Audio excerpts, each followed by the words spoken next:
imagine this, you pull up to a charging station, plug in your electric car, and boom, fully charged in the time it takes to grab a coffee. That's the future we're all hoping for, right? And the key to unlocking that future might just be solid state batteries. And that's exactly where our deep dive takes us today. We're tackling a research paper from the Joule Journal called Quantifying Multiphase SEI Growth in Sulfide Solid Electrolytes, which explores a critical challenge, the SEI layer.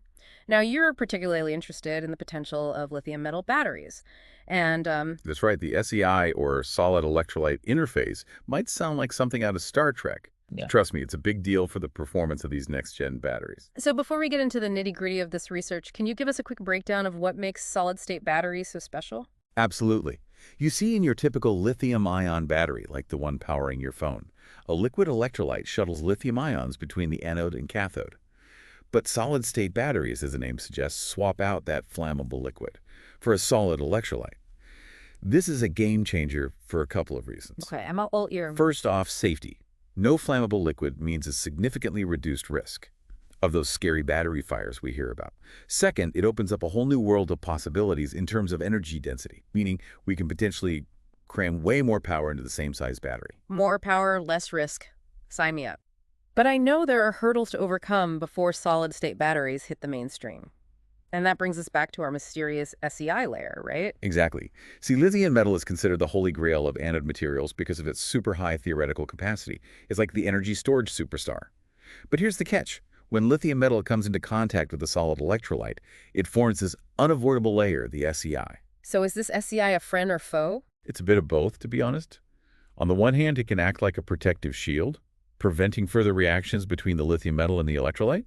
But on the other hand, Oh, there's always a but, isn't there? well, the SEI can also be a bit of a roadblock. It can hinder the flow of lithium ions, which is kind of like slowing down traffic on a highway. This increases resistance and ultimately reduces the battery's performance over time. So we've got this high-capacity lithium metal anode, but it comes with this SEI layer that can either help or hinder the whole operation. That's fascinating. Now, this Joule paper dives into the SEI that forms specifically in sulfide solid electrolytes. How did they go about studying something so tiny and complex? They got creative. Instead of trying to analyze the SEI directly on the anode, which would be incredibly difficult, they essentially made a bulk sample of the SEI material in the lab. They reacted a specific type of solid electrolyte, a lithium argyrodite, directly with lithium metal powder.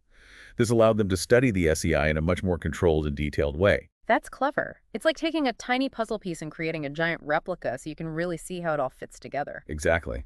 They then used a bunch of high-tech tools, SEM, EDX, XRD, XPS, all sorts of acronyms that basically mean they looked at the SEI from every angle imaginable.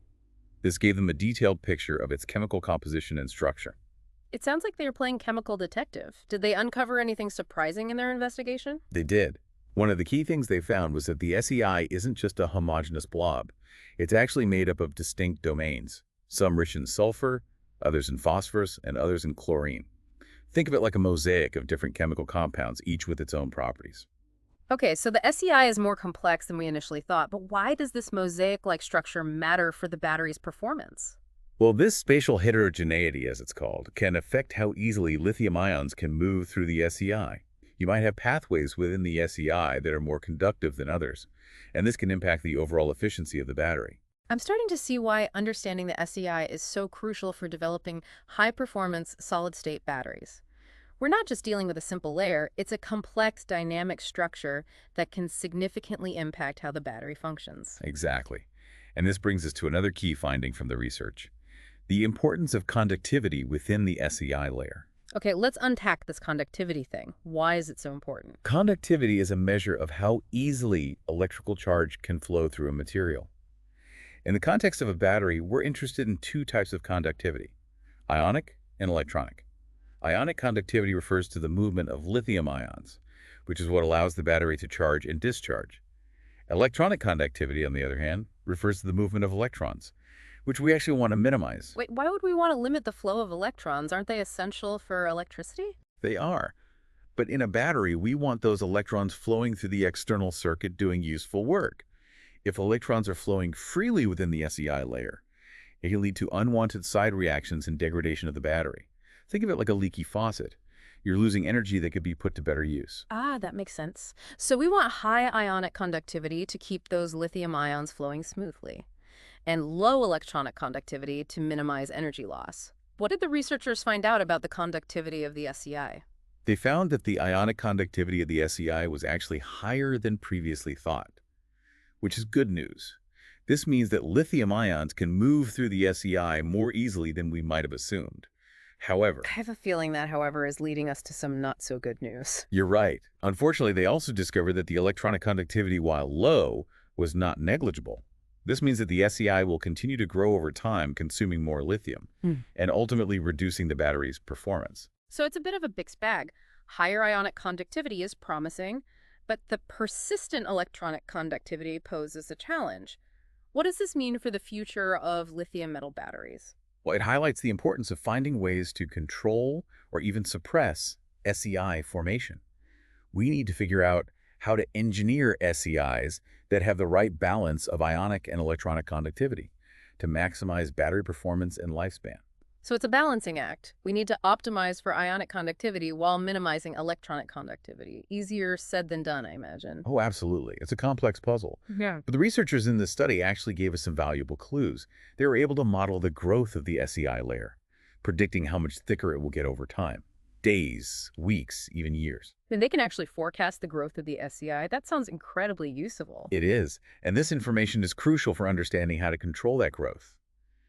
They discovered that for this particular type of SEI, it could grow to a whopping 7.6 millimeters thick after just 1 week. 7.6 millimeters. That's a lot thicker than I pictured. It is. And that highlights the urgency of addressing the SEI growth problem. If we want these batteries to last for years, as they need to in electric vehicles and other applications, we need to find ways to slow down or even stop that growth. Okay, I'm starting to see the bigger picture here. We need high ionic conductivity to keep those lithium ions flowing, low electronic conductivity to prevent unwanted growth, and we need to make sure that growth doesn't get out of control over time. But how do we actually achieve all of that? That's the million-dollar question. Researchers are exploring a number of different strategies. One approach is to use artificial SEIs, essentially applying a protective coating to the lithium metal anode before it even comes into contact with the solid electrolyte. So it's like giving the lithium metal a suit of armor to prevent that troublesome SEI from forming in the first place. Exactly. Another strategy is to modify the solid electrolyte itself.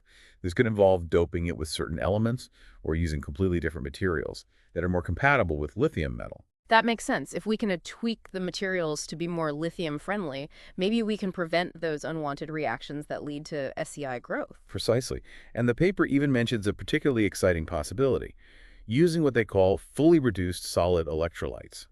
These materials are designed to be inherently stable against lithium metal, potentially eliminating the need for an SEI altogether. Hold on, eliminate the SEI entirely. That sounds almost too good to be true. It's definitely a bold idea, but it's an area of active research, and the potential benefits are huge.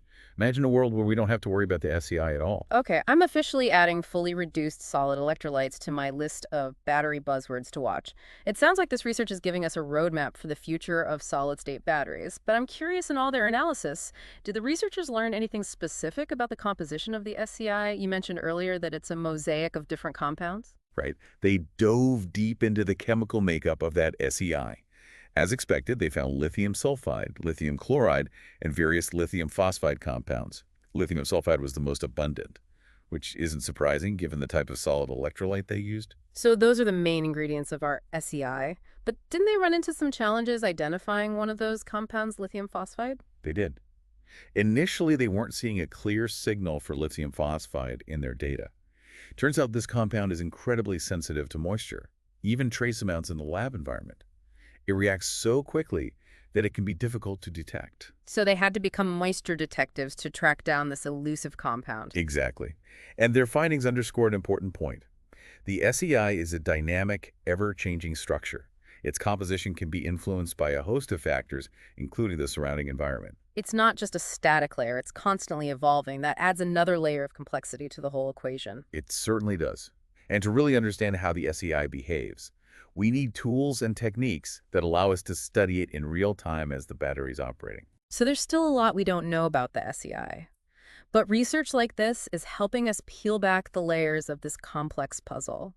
It's exciting to think about the possibilities that could unfold as we gain a deeper understanding of this crucial interface. I completely agree.